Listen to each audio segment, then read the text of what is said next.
Hey everyone, welcome back to my YouTube channel cute वांगशन। तो चलो आज एक न्यू वन शॉट के साथ स्टार्टिंग करते हैं। इसका नाम है 99 शेड ऑफ लव। यहाँ एक शेड नहीं 99 शेड है हमारे प्यार के। जैसे किसी का प्यार इनोसेंट होता है, किसी का प्यार सैड होता है, किसी का प्यार पॉजेसिव होता है, किसी का टॉक्सिक होता है, किसी का क्रश होता है, किसी का फ्रेंड वाला लव होता है, तो कोई फ्रेंड भी बेनिफिट होता है, तो कोई फोर्सफुली एक साथ रहता है, किसी को फोर्सफुली एक साथ रहना पड़ता है, तो कोई बहुत कारणों से इंसान को छोड़ नहीं सकता, या कहूँ तो चाह कर भी उस इंसान के साथ रह नहीं सकते। प्यार बहुत प्रकार के होते हैं। प्यार को एक्सप्रेस भी बहुत तरीक़ों से किया जाता है, और वही तरीका, वही कारण, वही शेड मैं आप लोगों के पास लेके आ रही हूँ। 99 शेड हमारे प्यार के। हर एक शेड को मैं अलग अलग एफएफ के थ्रू, अलग अलग वन शॉट के थ्रू मैं बताऊंगी, बट ये रहेगा एक ही एफएफ, बट अलग अलग वन शॉट के साथ। इसीलिए हर दिन ये एफएफ आएगा, हर एक पार्ट के साथ आएगा, बट न्यू कहानी के साथ आएगा। तो हर एक दिन नई एफएफ सुनने के लिए इसे ज़रूर सुनना, ओके। तो चलो हम हमारा पहला एफएफ इनोसेंट लव को स्टार्ट करते हैं, जो एक क्यूट सा एफएफ होने वाला है। इनोसेंट प्यार के ऊपर होने वाला है, और इससे पता चलेगा कि प्यार हमेशा ही पाने का नाम नहीं होता। अगर आप सच्चे दिल से प्यार करते हो तो आप छुप कर भी प्यार कर सकते हो। ये इस कहानी में आपको पता चलेगा। तो चलो कहानी की स्टार्टिंग करते हैं। कहानी की स्टार्टिंग एक पार्टी से होती है, जो हमारी इस चाइना की सबसे अमीर फैमिली ने ऑर्गेनाइज किया था, क्योंकि आज उनका सबसे छोटा वाला बेटा इस पूरे चाइना का सबसे नंबर 1 बिजनेसमैन जो बन चुका है, बट बहुत ज़्यादा शांत। वो ज़्यादा लोगों से बातें नहीं करता, अपने काम से काम रखता है।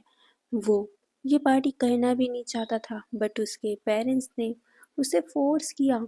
इसलिए नहीं कि उन्हें भी पार्टी करनी थी, वो चाहते थे कि पार्टी में बहुत सारे लोग आएंगे, बहुत सारी लड़कियां आएंगी, तो उनका लड़का जो अभी पूरे 30 साल का हो चुका है, वो किसी न किसी लड़की से मिले, बातें करे, उसके बाद वो शादी कर ले।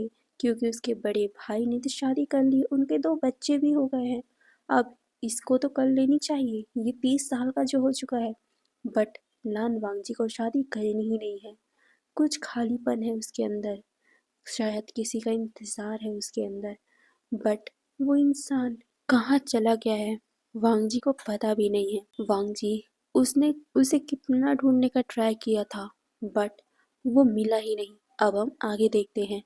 वांगजी अपना साइड में खड़ा हुआ था, तभी उसके पास एक लड़की आती है, बहुत ज़्यादा सेड्यूसिंग तरीके से, बहुत ज़्यादा ही प्यारे कपड़े पहने हुए, और अपने बालों के लटों को अपने कानों के पीछे लगाते हुए, बहुत ही क्यूट तरीके से। अगर कोई दूसरा होता तो वो उसकी ब्यूटी में फंस ही जाता, बट वांगजी, उसे तो उस पर कोई ध्यान ही नहीं था। वो बस किसी सोच में खोया हुआ था। तभी वो लड़की उसके पास आती है और सीधा उसके सामने प्रपोजल रख देती है। मिस्टर लैन, आप यहाँ अकेले खड़े हो, क्या आप मेरे संग ड्रिंक करना चाहोगे, या फिर कोई डेट। ये बोलते हुए वो वांगजी के साथ फ्लर्ट कर रही थी, बट वांगजी उसे नो थैंक्स कह के वहाँ से इग्नोर करके चला गया था, जिसे देखकर वो लड़की शॉक हो गई थी। आज से पहले किसी ने भी उसे इस तरीके से इंसल्ट नहीं किया था, या कहूँ तो कोई उसे इग्नोर किया ही नहीं था। बट वांगजी, जिसके बाद वो खुद चल के गई थी, उसने उसे इग्नोर कर दिया। वो लड़की बहुत गुस्से में थी। उसके पास उसके फ्रेंड्स आती और कहती है, लान वांगजी कितना क्रूल है, उसने तुम्हें इग्नोर कर दिया। वो लड़की भी अपना पैर पटकती है और कहती है, लान वांगजी मैं तुम्हें अपना बना कर ही रहूंगी। ये बोलकर वो वांगजी को देखती है। वही लान वांगजी उसे इग्नोर करके वो वहाँ से सीधा अपने रूम में निकल जाता है।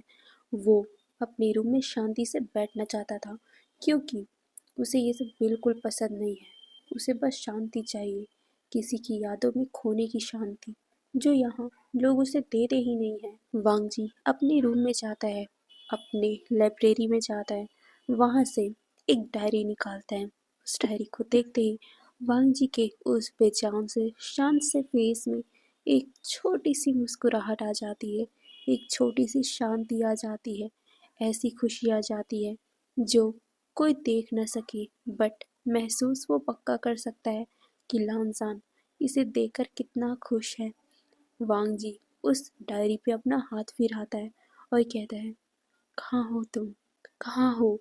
आखिर किस जगह पे हो तुम? मैं इस पूरे चाइना का सबसे अमीर इंसान बनकर भी मैं तुम्हें क्यों नहीं ढूंढ पा रहा हूँ?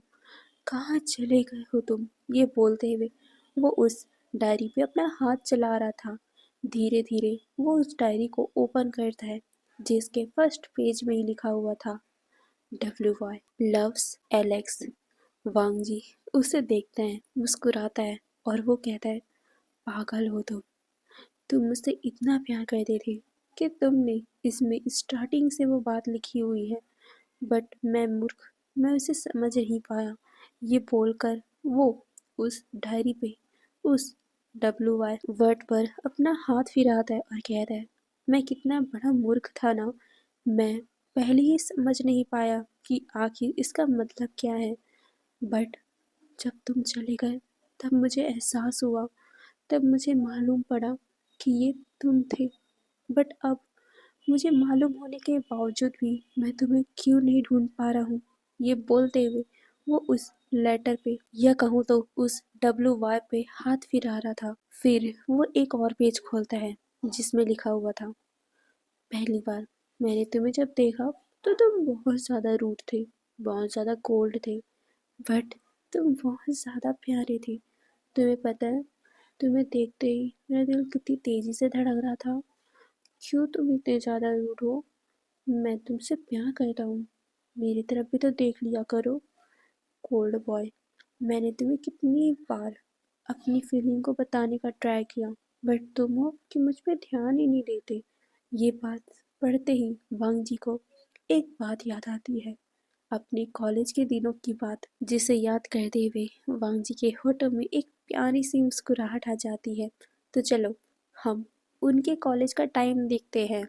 पहला दिन, एक लड़का जो चश्मे लगाया हुआ था, बहुत ज़्यादा भोंदू सा लग रहा था, उसके पीछे बहुत ही सुंदर सा बैग था, एक बनी वाला बैग, जिसे लेकर वो अपना बनी सा स्माइल दिखाता है और वो सामने की तरफ चलता जा रहा था, बट उसके दिल में बहुत सा घबराहट भी थी क्योंकि वो ज़्यादा लोगों से बात नहीं करता है। वो लड़का सामने देखता है जहाँ उसका दोस्त खड़ा हुआ उसे हाय कह रहा था। वो लड़का उसके पास जाता है और कहता है, मैं बहुत ज़्यादा घबराया हुआ था, तुम मुझे छोड़ के कैसे आ गए? ये बोलते हुए वो थोड़ा सा पाउट बनाता है, जिसे देखकर उसका फ्रेंड कहता है, तो मैं क्या करूँ, तुम्हें उठने में 10 घंटे लग जाते हैं। मैंने तुम्हें पहले ही वार्न किया था कि तुम जल्दी से जल्दी उठ जाना, नहीं तो मैं तुम्हें छोड़ के चला जाऊंगा। तुम नहीं उठे तो मैं आ गया छोड़ के। तुम्हें तो पता है ना, आज हमारा पहला दिन है, अगर मैं पहले दिन लेट हो जाता तो मेरी माँ मुझे कत्ल कर देती। ये सुनकर विभूषण, हाँ वो हमारा विंग ही था, विंग हंसता है और कहता है, हाँ हाँ पता है तुम्हारी मम्मा का, अब चलो यार टाइम हो गया है ना। ये सुनकर वो लड़का कहता है, ओह तो तुम्हें बड़ा जल्दी याद आ गया, टाइम हो गया है। ये सुनकर विंग आउट बनाता है, जिसे देखकर उसका फ्रेंड जैंग जैंग अपना सर शेक करता है और कहता है, अब चलो भी। ये बोलकर वो उसका हाथ पकड़ के वहां से चलने लगता है, बट अचानक ही विंग की नज़र एक किनारे पड़ती है जहाँ पर कुछ लड़के खड़े हुए थे और एक लड़का बैठा हुआ था अपने बाइक के ऊपर, और उनके सामने एक लड़का बैठा हुआ था। वो उन लोगों के सामने गिड़गिड़ा रहा था, या कहूँ तो वहाँ पर बुलीज उस लड़के को बुली करे थे। जितने लोग खड़े हुए थे और वो लड़का जो बाइक पे बैठा हुआ था, वो सब बुली है, और जो लड़का उन लोगों के सामने गिड़गिड़ा रहा था वो बुली किया जा रहा था। वो लड़का उन लोगों के सामने गिड़गिड़ाते हुए कह रहा था, ये मुझे छोड़ दो, मुझे जाने दो, मैं तो यहाँ पहली बार आया हूँ, मुझे नहीं पता था, प्लीज़ मुझे छोड़ दो। बट वो लड़कों को तो मज़ा आ रहा था उसे बुली करने में, जिसे देखकर विंग गुस्से में आ गया था। हाँ वो ज़्यादा बातें नहीं करता, बट उसे ये भी पसंद नहीं है कि कोई इंसान किसी को बुली करे। विंग तमतमाते हुए वहां जाने वाला था, बट हमारे चैंग चैंग ने उसे रोक लिया, ये कहते हुए, पागल हो गए हो क्या? वो यहाँ की पुलिस है, अगर तुम वहाँ गए तो उनका टारगेट तुम बन जाओगे। ये सुनकर विंग कहता है, बट वहाँ देखो ना, वो कैसे उस प्यारे से लड़के को बुली कर रहे हैं। ये सुनकर चैंग चैंग कहता है, अरे लड़के, तुम पहले दिन ही अपने आप पे शामत मत लाओ। तुम्हें पता है, अगर तुम वहाँ गए ना तो सबका टारगेट तुम बनोगे। और वो लड़के के साथ वो कुछ भी नहीं करेंगे ज़्यादा, बस थोड़ा सा बुली करेंगे। ये सुनकर विंग कहता है, बट क्या पता वो थोड़ा सा बुली भी बाद में बढ़कर ज़्यादा हो जाए। ये सुनकर चैंग चैंग कहता है, विंग मत करो ये सब, अब चलो, हमें वैसे भी टाइम हो रहा है। ये बोलकर वो उसका हाथ खींचते हुए वहाँ से ले जाता है। विंग बार बार पीछे पलट पलट के उन लड़कों को देख रहा था, क्योंकि उसे बिल्कुल भी पसंद नहीं आया कि उन लोगों ने उस छोटे से लड़के को बुली किया है।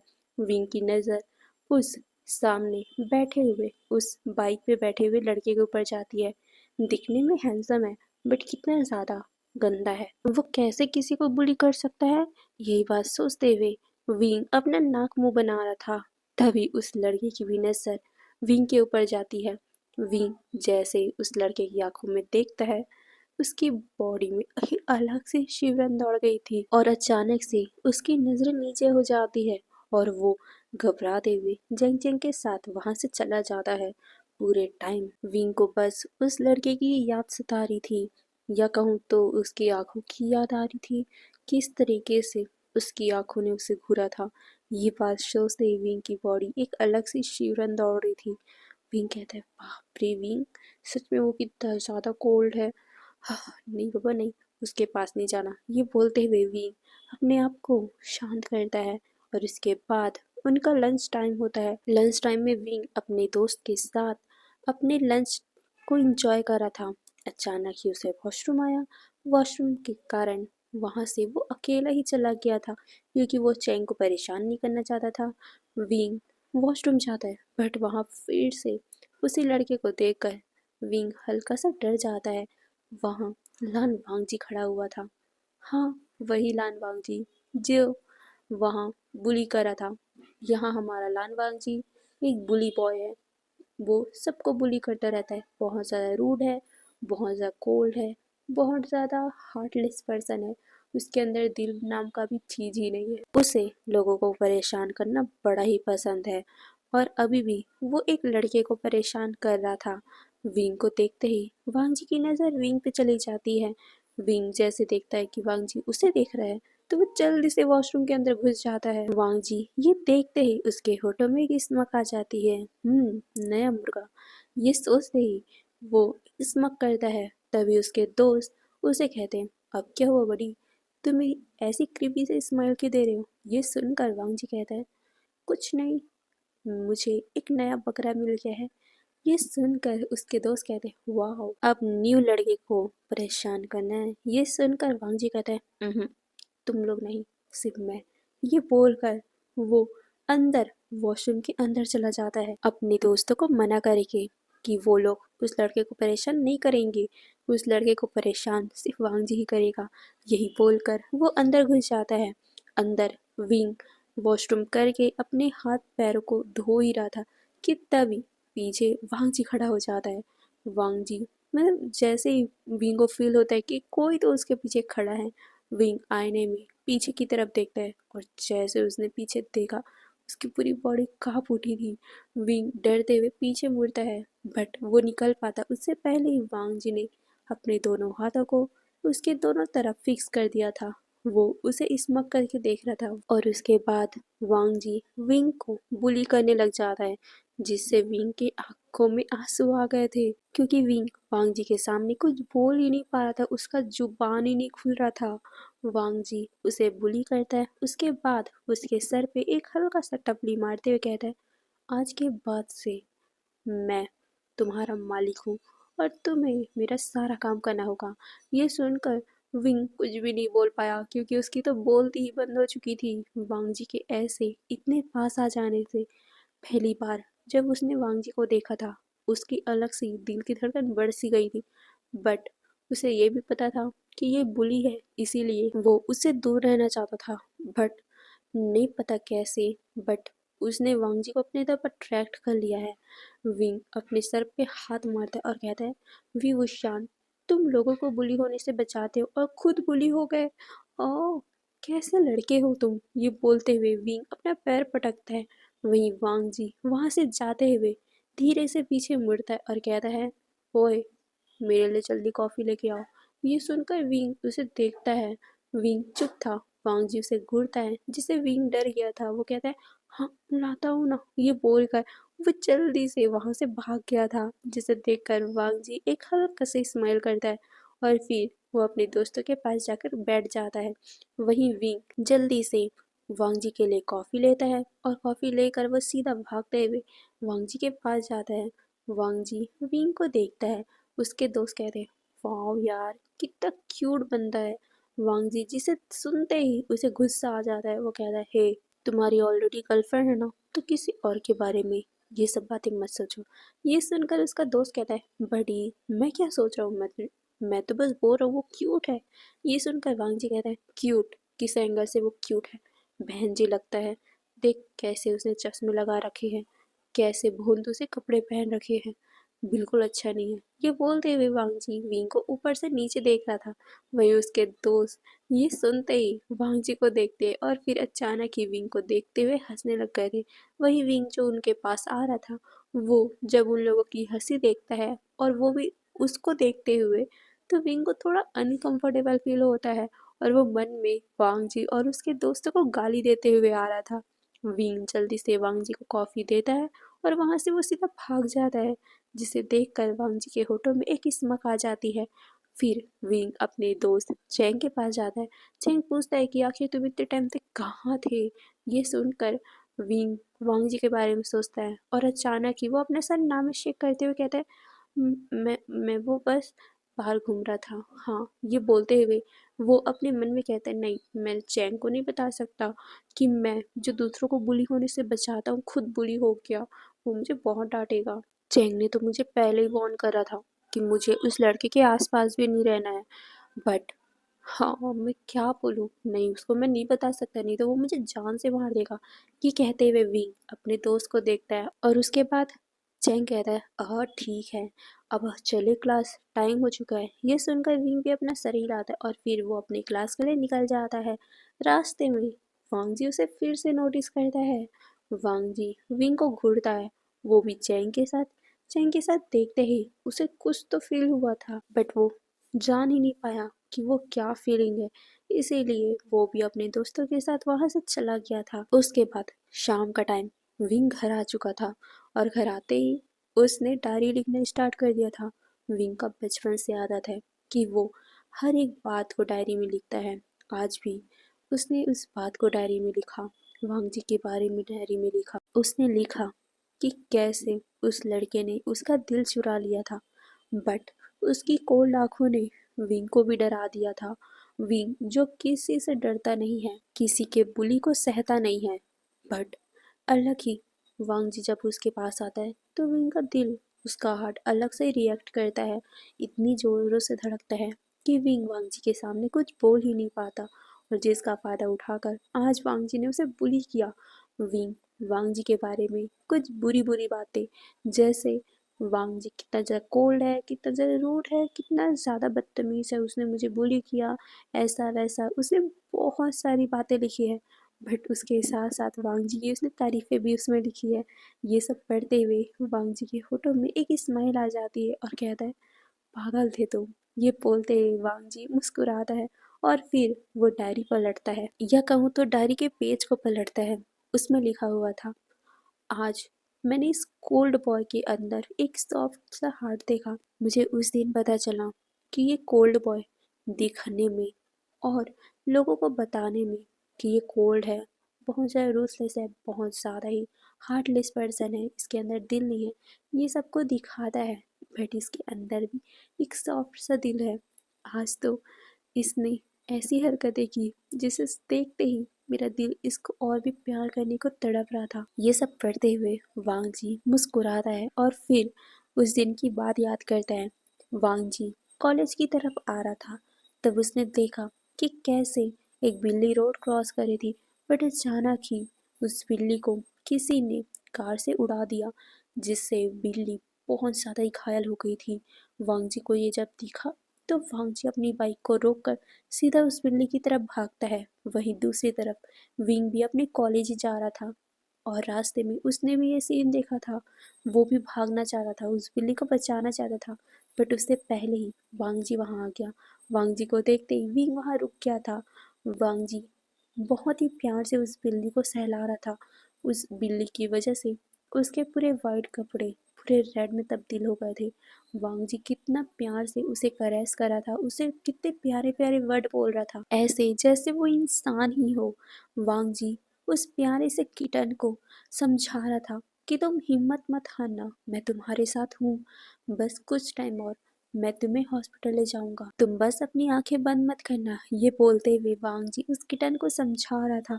वही उस टाइम पहली बार विंग ने वांग जी के अंदर एक सॉफ्ट भावना देखी थी। वांग जी के इस छोटे से प्यारे से गेस्चर को देखकर विंग का दिल और भी ज्यादा पागल हो गया वांग जी के लिए।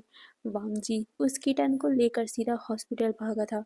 विंग वो भी जाना चाहता था, बट अचानक ही उसे किसी का कॉल आ गया और विंग को उस तरफ जाना पड़ गया था। बट उसके बाद तो विंग का दिल वांग जी के लिए और भी ज़्यादा पागल हो गया था।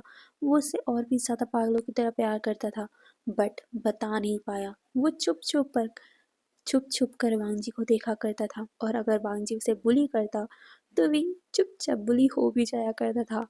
प्यार से उसकी सारी काम कर दिया करता था।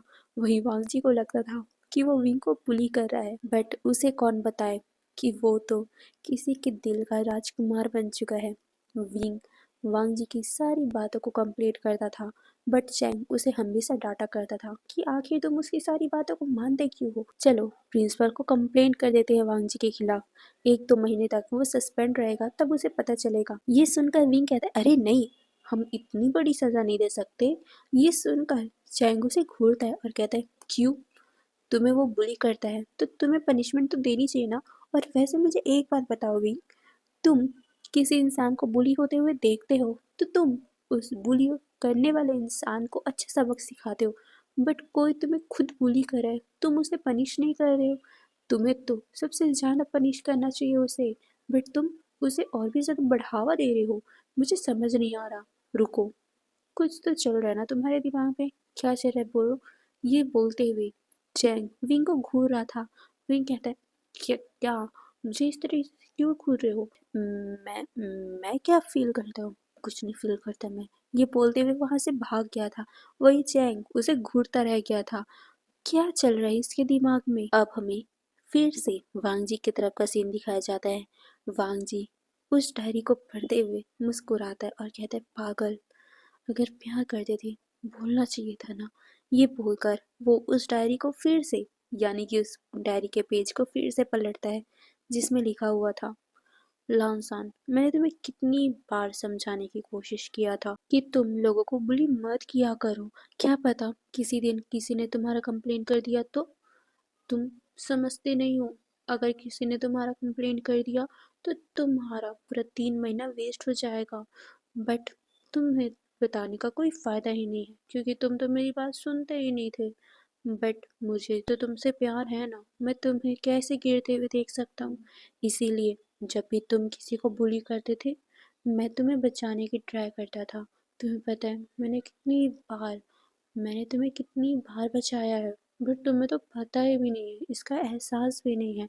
मैंने कितनी बार, तुमने जिस इंसान को बुली किया था मैंने हर वो इंसान को समझाया है। ये सुनते ही वांग जी को याद आता है, हाँ कई बार उसने बहुत सारे लोगों को परेशान किया था। 1-2 बार तो उसे सुनने को भी मिला कि शायद तक उस इंसान ने जिसे वांग जी ने बुली किया है उसने प्रिंसिपल से कंप्लेन भी कर दिया है, बट उसके बाद उसके ऊपर कोई एक्शन ही नहीं लिया जाता था।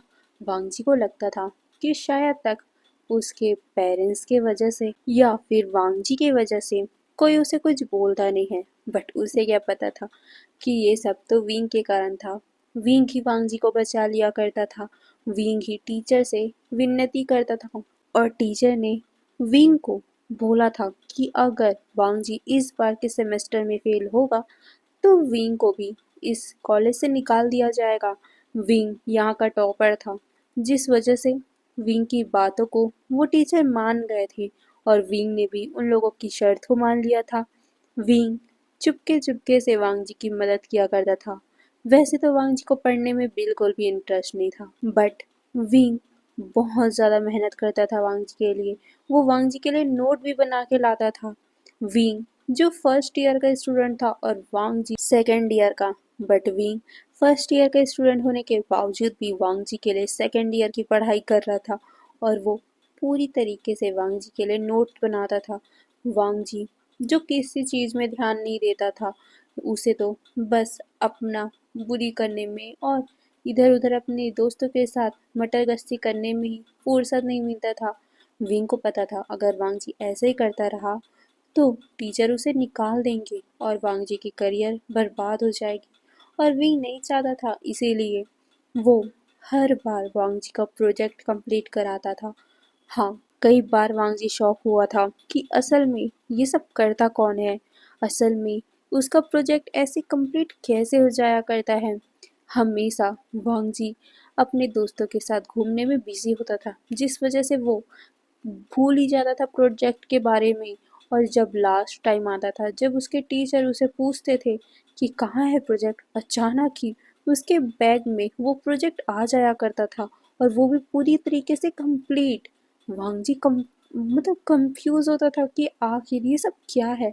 वांग जी ने कई बार ये पता करने की कोशिश की थी कि असल में ये है कौन जो उसका पूरा कंप्लीट कर देता है, बट उसे पता ही नहीं चला। और उस टाइम वांग जी इतना ज़्यादा बिगड़ा हुआ बच्चा था कि उसके पेरेंट्स और उसके अंकल भी वांग जी का साथ नहीं देते थे, जिस वजह से कॉलेज में भी कोई उसकी ज़्यादा रिस्पेक्ट नहीं करता था और इसीलिए टीचर्स भी वांग जी की बात नहीं मानते।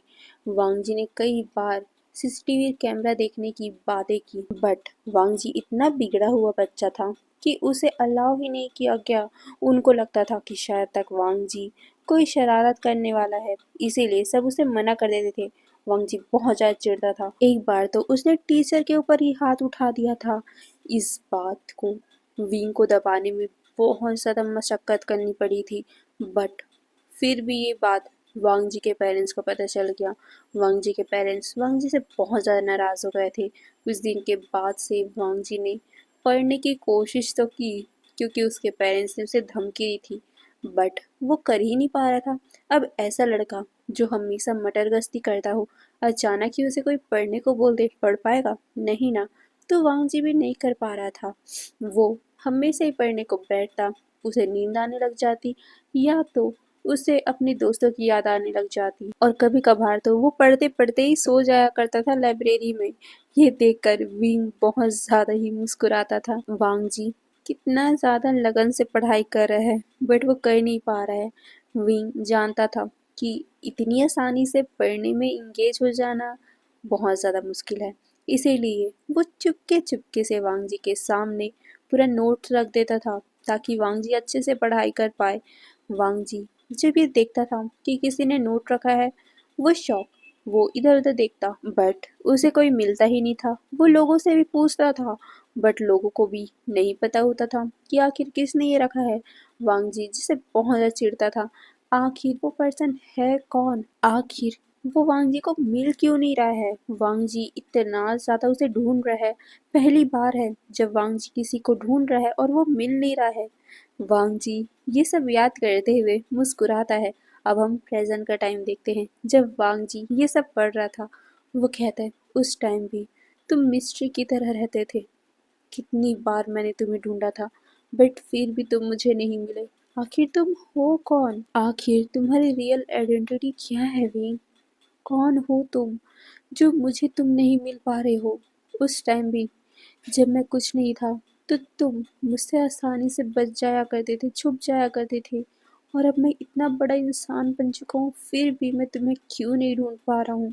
कहाँ हो तुम, कहाँ हो विंग, तुमने मुझे बेचैन कर रखा है, तुमने मुझे बेचैन कर रखा है विंग, कहाँ हो। ये बोलते हुए वांग जी अपनी आंखों को टाइटली बंद कर लेता है। उसके सामने विंग का वो मुस्कुराता हुआ फेस आ रहा था, जब वो देखता था कि कैसे विंग बच्चों की तरह बारिश में उछल कूद कर रहा था, बच्चों के साथ खेल रहा था। और तो और उसका वो बॉडी, उसकी वो स्माइल, उसके वो बाल जो भीगे हुए थे उसके फेस में आ रहे थे। विंग कितना क्यूट लग रहा था। वांगजी पहली बार विंग को उस तरीके से देख रहा था। हाँ, उसे पता है कि पहली ही नज़र में उसे विंग के तरफ कुछ अलग ही अट्रैक्शन था, बट वो खुद समझ नहीं पाया था। बट जब भी वो विंग को देखता उसे एक अलग सी फीलिंग महसूस होती, ऐसी जैसे उसका हार्ट बीट बहुत सा तेज हो गया हो। बट वांगजी उस पल कुछ समझ ही नहीं पाया था, और वो खुद उस इंसान को भी तो ढूंढ रहा था जो उसकी मदद कर रहा है छुप छुप के। इसीलिए इन सभी चीजों में वांगजी पूरी तरह से उलझ गया था। अचानक ही उसके फादर का तबीयत खराब हो गया, जिस वजह से वांगजी का पूरा ध्यान विंग से और उस इंसान से हट गया था। वांगजी के फादर की तबीयत बहुत बुरी तरीके से खराब हो गई थी। उसके बाद वांगजी के फादर ने वांगजी को समझाया कि तुम अपनी लाइफ को ऐसे बर्बाद मत करो। जिंदगी का क्या है, आज है तो कल नहीं। अगर हम चले गए तो तुम कैसे अपने आप को आगे बढ़ाओगे वांगजी? तुम्हें अगर मेरी हल्की सी भी फिक्र है तो तुम अब अपना पढ़ाई अच्छे से करो, मुझे वादा करो। ये बोलते हुए वो वांगजी से वादा ले लेते हैं। वांगजी जो अभी बिल्कुल भी पढ़ाई वढ़ाई में इंटरेस्टेड नहीं था, मुश्किल से तो उसने सेकेंड ईयर निकाला था। अब फाइनल ईयर में वांगजी के फादर की तबीयत खराब हो गई। वांगजी के फादर ने वांगजी को बहुत ज़्यादा समझाया, उसके बाद वांगजी समझ गया। वो भी अपने लाइफ में सीरियस होने लगा। सीरियस होने के कारण वो अब पढ़ाई में भी बहुत अच्छे से फोकस करने लग गया। पहले जो वो बस यूं ही पढ़ाई किया करता था, बट अब वो और भी ज़्यादा दिल से पढ़ाई करता है, और अब तो उसकी मदद के लिए भी कोई है। अब वांगजी ज़्यादा लोगों को बुली नहीं करता था, वो बस अपने काम से काम रखता था, पढ़ाई करता था। और पढ़ाई के टाइम वो अपने दोस्तों को भी कह देता था कि मुझे डिस्टर्ब मत करना। फिर क्या, वांगजी का टाइम बीतने लग गया। वहीं विंग जब वांगजी को ऐसे लगन से पढ़ाई करते हुए देखता तो उसे बहुत ज़्यादा ही अच्छा लगता। इसीलिए वो धीरे धीरे से वांगजी के डेस्क में चॉकलेट और गिफ्ट भी रखने लग गया, और साथ में ऑल द बेस्ट का कार्ड भी, जिसे देखकर वांगजी हल्का सा मुस्कुरा देता था, क्योंकि धीरे धीरे कहीं ना कहीं उस इंसान से वांगजी अटैच हो चुका था। वो हमेशा ही उसे लेटर लिखता था, जिस वजह से अब वांगजी को भी आदत हो गई थी। और सबसे बड़ा चीज, जब वो लेटर हमेशा लिखता था उसके नीचे एक छोटा सा बनी बनाता था। वो वांगजी को बहुत ज़्यादा क्यूट लगता था। वांगजी ने हर एक कार्ड को अपने पास संभाल के रखा हुआ था। अब ऐसे टाइम बीतते गए। आज उनका फाइनल एग्ज़ाम का टाइम था। वांगजी बहुत ज़्यादा मेहनत कर रहा था, और साथ ही उसकी मेहनत पे वो अननोन पर्सन भी साथ दे रहा था। बट हाँ, एक बात थी, वांगजी भले ही बुली छोड़ चुका है, बट उसे विंग को परेशान करना मज़ा आता था। वो हमेशा ही छोटी छोटी बातों में विंग को परेशान करता ही रहता था। विंग भी बहुत ही प्यार से वांगजी के सारे काम कर दिया करता था। वांगजी एक पल तो कंफ्यूज ही हो जा रहा था कि आखिर उसका दिल किसके लिए धड़कता है, विंग के लिए या फिर वो उस अननोन पर्सन के लिए जिसे वांगजी बनी बुलाता है। अब टाइम बीतने लग गया। फाइनल एग्जाम का टाइम चल रहा था। वांगजी भी अपने पूरे लगन से एग्जाम को क्रैक भी कर रहा था। तभी अचानक ही वांगजी को एक न्यूज़ मिली कि उसका ये बुद्धू सा बंदर यानी कि विंग उसे छोड़ के जा रहा है। यानी कि विंग को कॉलेज वालों ने ट्रांसफ़र दे दिया है। विंग अब अब्रॉड में पढ़ाई करेगा। वांगजी शॉक हो गया था कि आखिर उसे यहाँ से क्यों भेजा जा रहा है। तब उसके दोस्तों ने बताया कि विंग एक बहुत ही अच्छा स्टूडेंट है, जिस वजह से अब्रॉड के कुछ साइंटिस्ट विंग से बात करने आए थे।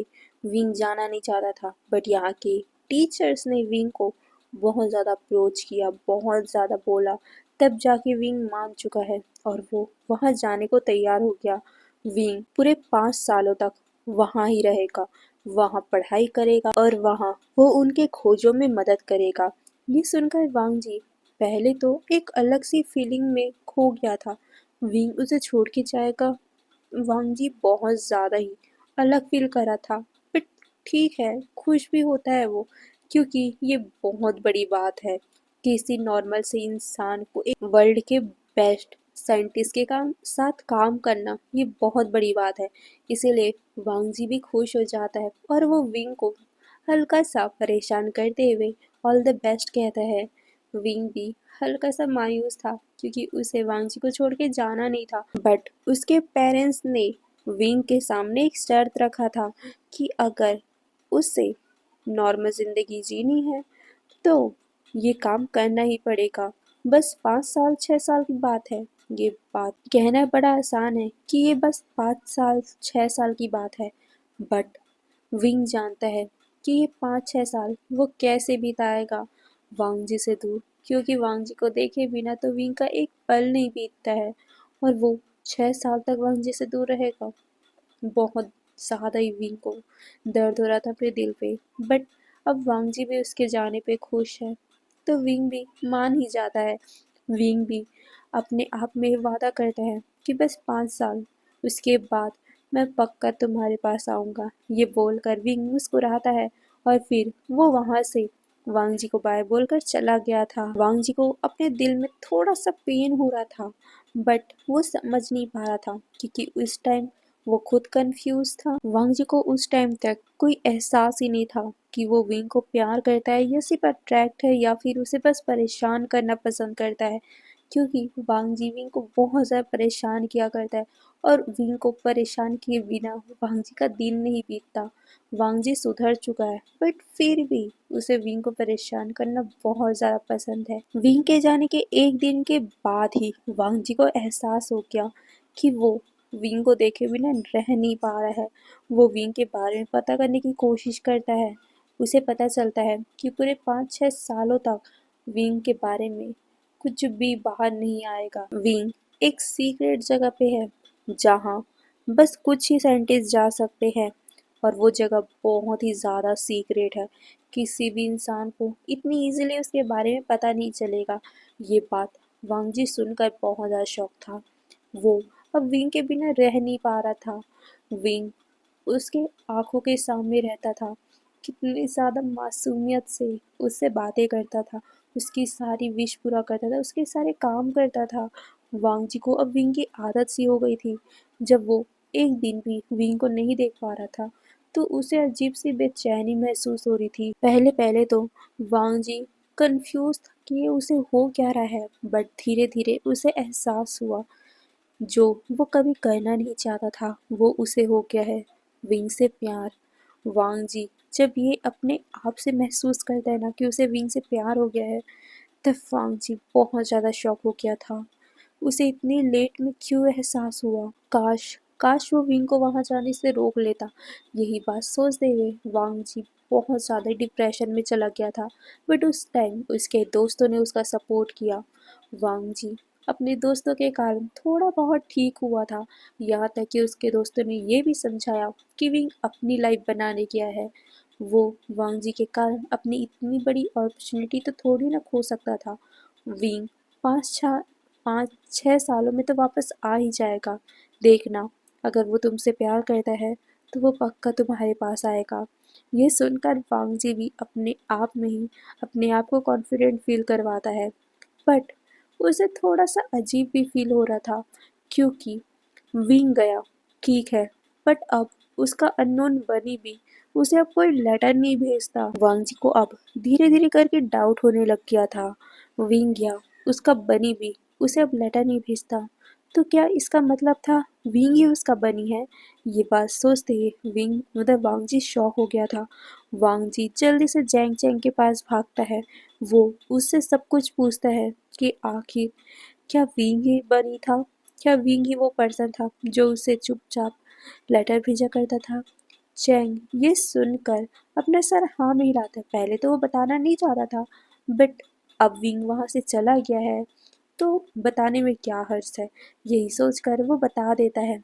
ये बात वांग जी जब सुनता है तो उसे ऐसा लगा कि मानो उसने सब कुछ खो दिया है। विंग, तुम तुम मुझसे इतना प्यार करते थे, मैं पागल क्यों समझ नहीं पाया। वांग जी बहुत ज़्यादा ही अपने आप को डांटने लग गया था, बट उसने वादा किया था। विंग उसे अच्छा इंसान बनाना चाहता था। विंग उसे बहुत ज़्यादा ही अच्छा बिजनेसमैन बनाना चाहता था, मतलब बड़ा इंसान बनाना चाहता था। तो वांग जी भी अब विंग का विश पूरा करेगा, यही सोचकर वो और भी ज़्यादा मेहनत करने लग गया और धीरे धीरे करके वो बहुत ज़्यादा बड़ा वाला बिजनेसमैन बन गया। उस टाइम चैंग चैंग ने विंग की डायरी भी वांग जी को दे दिया था, जिस डायरी को वांग जी पूरे 6 सालों तक पढ़ता रहा। आज भी वो इस डायरी को पढ़ रहा है। इस डायरी को पढ़ते हुए वांग जी के आंखों में आंसू आ गए थे। वो कहते हैं, विंग अब तो 8 साल होने वाले हैं, कहाँ हो तुम, क्यों नहीं आते, क्या तुम मुझसे प्यार नहीं करते? अगर तुम मुझसे प्यार नहीं करते थे तो मेरी इतनी मदद क्यों की, मुझे क्यों बदला तुमने, क्यों मुझे प्यार का एहसास दिलाया, क्यों भी? अगर तुम मुझसे प्यार नहीं करते हो तो क्यों ये सब किया, और अगर प्यार करते हो तो इतने सालों तक तुम क्यों मुझसे छुप रहे हो? तुम्हारा वो मिशन तो सिर्फ 6 सालों का था ना, तो अब तो 8 साल हो गए हैं विनी, वापस आ जाओ ना। तुम्हें नहीं पता मैं तुम्हारे लिए कितना तड़प रहा हूँ, तुम क्यों मुझसे दूर हो विनी, प्लीज आ जाओ। ये बोलते हुए वांग जी अपने आंखों को टाइटली बंद कर लेता है, उससे एक बूंद आंसू टपक जाते हैं। तभी वहां पर उसका सेक्रेटरी आता है और कहता है, मिस्टर लैन, नीचे चाइना के प्रिंस आए हैं आपसे मिलने, आपको आपके पेरेंट्स बुला रहे हैं। ये सुनकर वांग जी अपने सर हाँ में हिलाता है और फिर वो उठता है। वो उठते हुए उस डायरी को बंद करता है और कहता है, विंग मैं हार नहीं मानूंगा, मैं तुम्हें ढूंढता रहूंगा, तुम जहाँ भी हो मैं तुम्हें अपने पास ले आऊंगा, बस मेरा वेट करना। ये बोलकर वांग जी वहां से नीचे आ जाता है। वांग जी धीरे धीरे करके नीचे आ रहा था, बट अजीब सी उसके दिल में एक हलचल हो रही थी, ऐसा कि कुछ अलग है यहाँ। उसे ऐसा फील हो रहा था जैसे कई सालों से जो उसके पास नहीं था वो वापस आ गया है। वांग जी बेचैन हो गया था, वो इधर उधर देखने लगता है, पर तभी उसकी आंखें एक फिगर पे पड़ती हैं जो उसके तरफ बैक करके खड़ा हुआ था, और वो उसके अंकल से, उसके गगा से, उसके पेरेंट्स से बातें कर रहा था। वो इंसान बहुत ज़्यादा जाना पहचाना लग रहा था, जिसको महसूस करके वांग जी अपनी मुट्ठी कस लेता है। उसके दिल में बस एक ही वर्ड आ रहा था, विंग। क्या ये विंग है? वांग जी इतना ज़्यादा अचानक से खुश हो जाता है कि उसकी खुशी उसके आंखों से, उसके फेस से भी लोग पहचान सकते थे। वांग जी जल्दी जल्दी से नीचे उतरता है और वो नीचे उतर कर जल्दी जल्दी से अपने पेरेंट्स के पास, उस इंसान के पास आता है। वांग जी जैसे ही उस इंसान को देखता है, वांग जी की हार्ट बीट और भी ज़्यादा तेज़ हो गई थी, उसके कदम धीरे पड़ गए थे।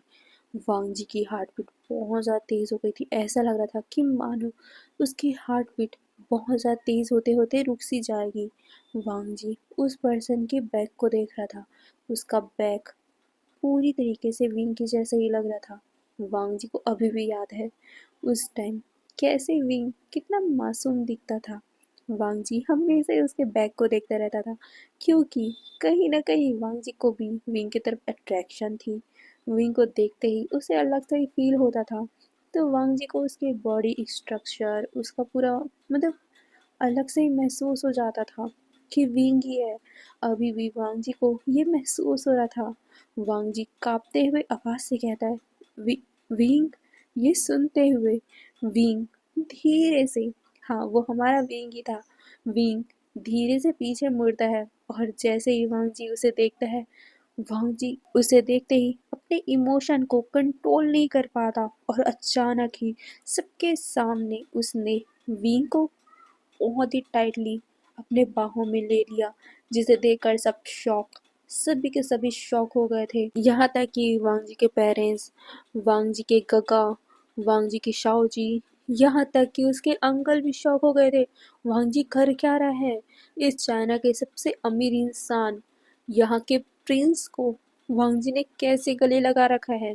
हाँ, विंग यहाँ का प्रिंस है, और यहाँ के प्रिंस को इतनी आसानी से कोई हक कर ले, ये बहुत बड़ी बात है।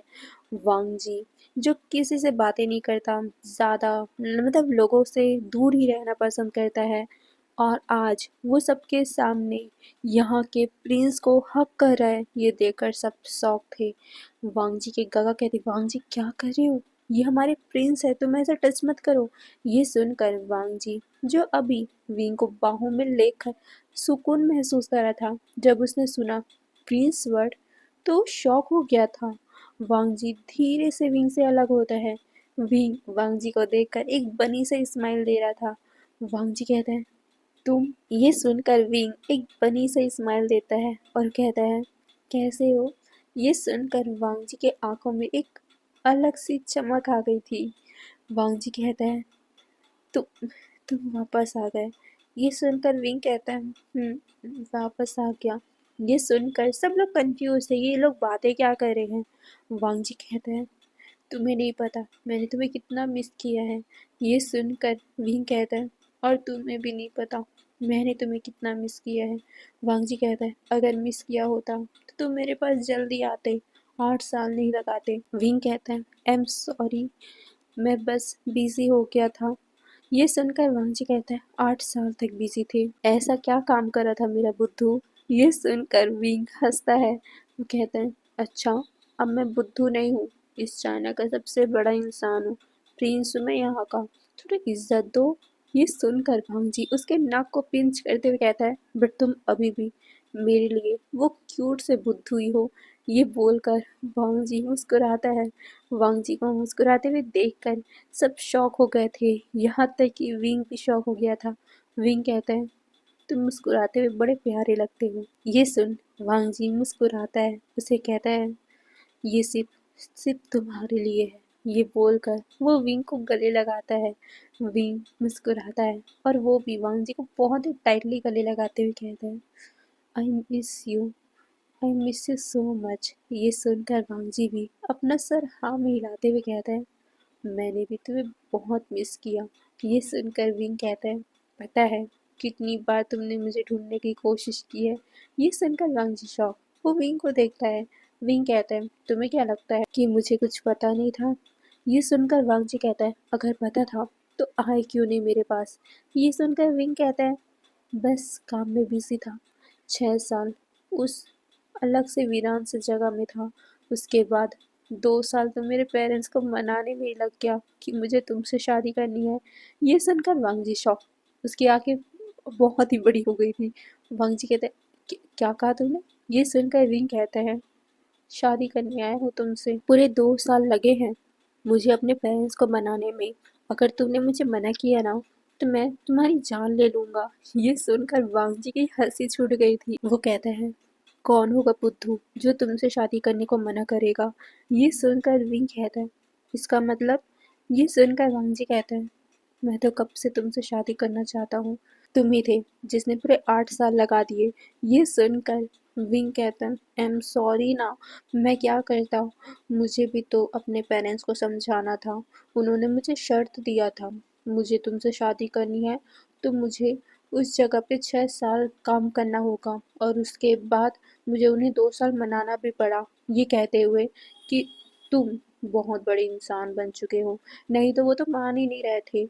वो कह रहे थे कि मैं इस पूरे चाइना का प्रिंस हूँ और मैं एक बुली से शादी करूँगा।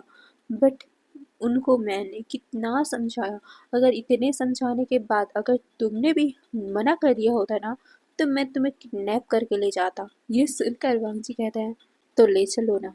ये सुनकर विंग कहता है, ले चलता, बट तुमने तो मुझे हामी भर दी ना। ये सुनकर वांग जी कहता है, वो तो है, बट अब और वेट मत करवा। ये बोलकर वो विंग को अपने बाहों में ले लेता है और कहता है, आज ही शादी करें। ये सुनकर विंग कहता है, नेकी और पूछ पूछ। ये सुनकर वांग जी बहुत ज़्यादा खुश हो गया था। वो तो विंग को सबके सामने किस ही कर लेता है। विंग एक पल के लिए शॉक हो गया था, यहाँ तक कि बाकी सारे लोग भी शॉक हो गए थे। बट विंग भी अपनी आंखों को टाइटली बंद कर लेता है और वो वांग जी को बहुत ही पैशन से किस रिटर्न करने लग जाता है। दोनों बहुत टाइम तक एक दूसरे को किस कर रहे थे, बट अचानक ही लेन फ्रेंड की खांसने की आवाज़ आ जाती है, जिससे उन दोनों को ही होश आता है। वो लोग जैसे ही देखते हैं कि सबके सामने उन दोनों ने किस किया है, विंग तो बुरी तरीके से शर्मा ही किया था। वो अपने सर को वांग जी के सीने में छुपा ही लेता है, जिसे देखकर वांग जी मुस्कुराता है और कहता है, will you marry me wing? ये सुनकर विंग कहता है, सबके सामने मैंने तुम्हें किस किया है, इसका मतलब हाँ ही होता है। ये सुनकर वांग जी मुस्कुराता है और उसके बाद क्या, उसी पल ही उन दोनों की शादी भी हो जाती है। सबके सामने उन दोनों ने अनाउंस कर दिया था। विंग वांग जी को देखता है। वांग जी जल्दी से ऊपर की तरफ भागने लग गया था। विंग कंफ्यूज कि वांग जी जा कहाँ रहा है। वांग जी 10 मिनट में नीचे आता है और वो विंग के सामने घुटनों पे बैठ जाता है। विंग कंफ्यूज था, ये क्या है। वांग जी उसे कहता है, तुम्हें पता है, ये रिंग मैंने पूरे 6 सालों से अपने पास रखा हुआ है। मैं हर एक पल देखता रहता था कि तुम वापस कब आओगे, बट तुमने पूरे 8 साल लगवा दिए हैं। मुझे नहीं पता कि तुम्हारे हाथों में ये रिंग आएगा कि नहीं, बट ये रिंग मैंने तुम्हारे लिए रखा है विंग। ये सुनते ही विंग बहुत ज़्यादा इमोशनल हो गया था, ये सोचकर कि वांग जी उससे कितना प्यार करता है। उसे अपने पेरेंट्स की बात याद आती है। इतने साल हो चुके हैं, वो लड़का तुम्हारा इंतज़ार नहीं कर रहा होगा विंग। बट विंग को यकीन था कि वांग जी उसका इंतज़ार कर रहा होगा और उसका यकीन सच्चा निकला। वांग जी उसका इंतज़ार कर रहा था। ये बात सोचकर विंग बहुत ज़्यादा खुश होता है और वो वांग जी की तरफ अपनी उंगली बढ़ा देता है, यानी कि अपना हाथ बढ़ा देता है। वांग जी उसे रिंग पहनाता है और उनकी रिंग सेरेमनी भी बहुत अच्छे से कंप्लीट हो जाती है। सभी लोग बहुत ज़्यादा क्लैपिंग करने लग गए थे। विंग के पेरेंट्स भी वहाँ आ चुके थे। उस टाइम ही सबके सामने उन्होंने अनाउंस किया कि 1 सप्ताह के बाद ही वो लोग शादी कर लेंगे। वांग जी को तो 1 सप्ताह भी बहुत ज़्यादा लग रहा था। वो तो कह रहा था कि अभी कर लेते हैं ना शादी, बट विंग के पेरेंट्स ने मना कर दिया, ये कहते हुए, पागल हो गए हो क्या, शादी है वो भी हमारे क्राउन प्रिंस की शादी है, इतनी आसानी से वो नॉर्मली शादी थोड़ी ना करेगा। पूरे दुनिया को, पूरे चाइना को वो बताएंगे कि द विवुशियान प्रिंस विवुशियान की शादी हो रही है। ये सुनकर विंग कहता है, बाबा शादी कर लेते हैं ना, उसके बाद आप पार्टी देते रहना। बट उसके बाबा ने तो साफ साफ मना कर दिया था कि नहीं, शादी होगी तो धूमधाम से ही होगी, जिसकी वजह से उन लोगों को 1 सप्ताह रुकना पड़ा था। वांग जी तो अब एक पल की भी जुताई को सहन नहीं कर पा रहा था, बट क्या करे, उसे रहना पड़ रहा था, क्योंकि विंग के पेरेंट्स ने वांग जी को कहा था कि अगर उसे विंग से शादी करनी है तो ये 7 दिन उसे विंग से दूर रहना पड़ेगा, क्योंकि उन लोगों में रिवाज है शादी के पहले 1 महीने तक दूल्हा दुल्हन नहीं मिलते, नहीं तो अपशगुन होता है। वांग जी ये मानता तो नहीं था, बट क्या करे, विंग के लिए उसने इतने साल गुजार दिए हैं, तो आज 1 सप्ताह और सही। वांग जी बहुत ज़्यादा विंग को मिस कर रहा था। वो तो बेड पे इधर से उधर रोल होता रहता था। पहले विंग के ना मिलने की वजह से वांग जी का नींद पूरा नहीं हो पाता था, वांग जी को नींद नहीं आता था। बट अब विंग मिल चुका है, उनकी शादी होने वाली उस खुशी में वांग जी सो नहीं पा रहा है। वांग जी बस वेट कर रहा है, वो गिनती गिन रहा है, हर एक पल, हर एक लम्हा बिताने में उसे बहुत ज़्यादा मुश्किल हो रही है विंग के बिना। वो तो विंग से बातें भी करना चाहता है फ़ोन पे, बट क्या करे, विंग के पेरेंट्स ने भी विंग का मोबाइल छीन लिया है, ये कहते हुए कि 1 सप्ताह तक नो कॉल, नो बातें, नो देखना। क्या पता मोबाइल में तुम दोनों अपना फेस ही देख लो, इसीलिए उन्होंने मोबाइल को भी छीन लिया।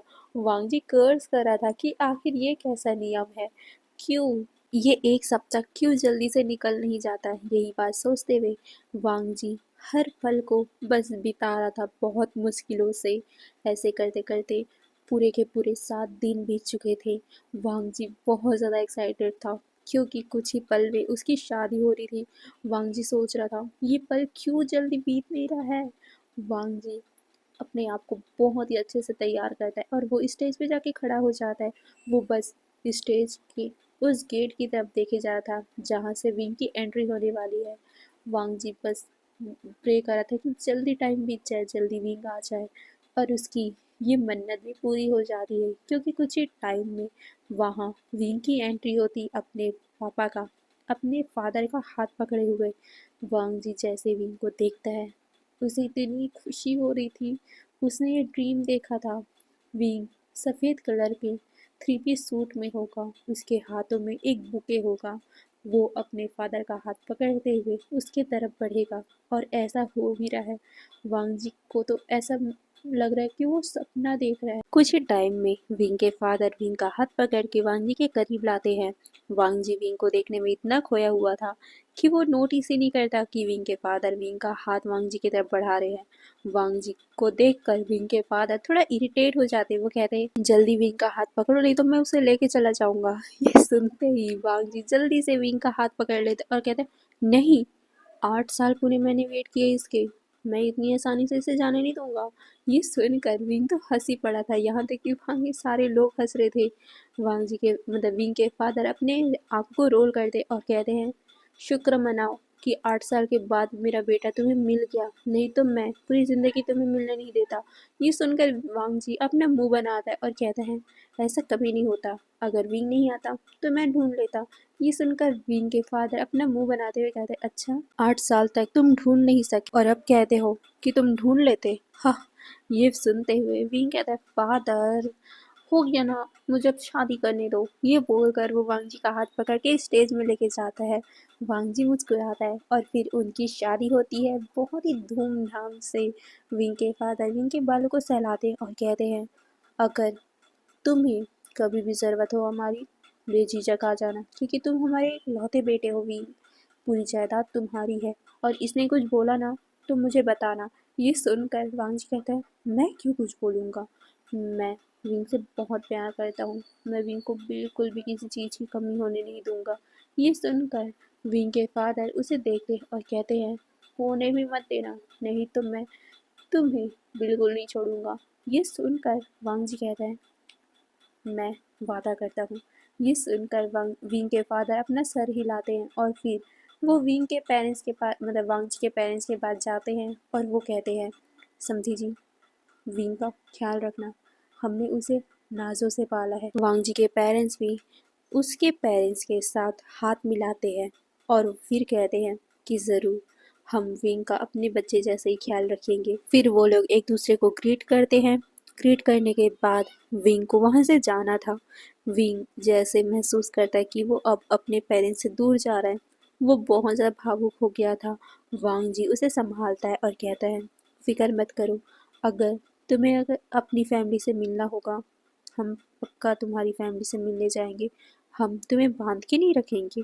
ये सुनकर विंग कहता है तुम मुझे बांध भी नहीं सकते, और अगर तुमने मुझसे प्यार करना छोड़ा ना, मैं तुमसे बहुत दूर चला जाऊंगा और तुम मुझे कभी ढूंढ नहीं पाओगे। ये सुनकर वांग जी कहते हैं विंग ऐसा बिल्कुल नहीं होगा। ये सुनकर विंग कहते हैं अब चले क्या, मुझे बहुत नींद आई है। ये सुनकर वांग जी मुस्कुराता है और कहता है बट तुम्हें घर जाने के बाद भी सोने को नहीं मिलेगा।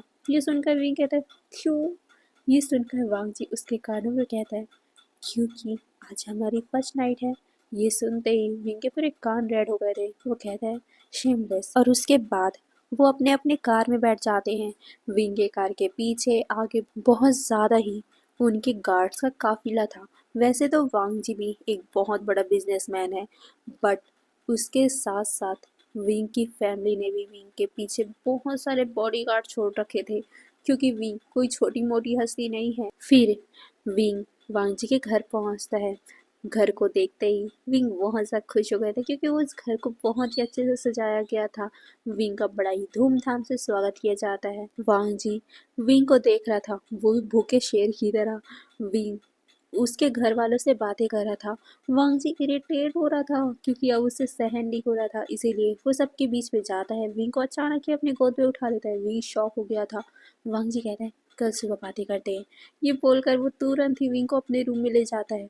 विंग शॉक हो गया था, ये कैसा रिएक्शन था वांग जी का। वांग जी ने सबके सामने उसे ऐसे कैसे उठा लिया, सब क्या सोच रहे होंगे उसके बारे में। यही सोचकर विंग वांग जी को देखता है। वांग जी को कोई फर्क ही नहीं पड़ रहा था।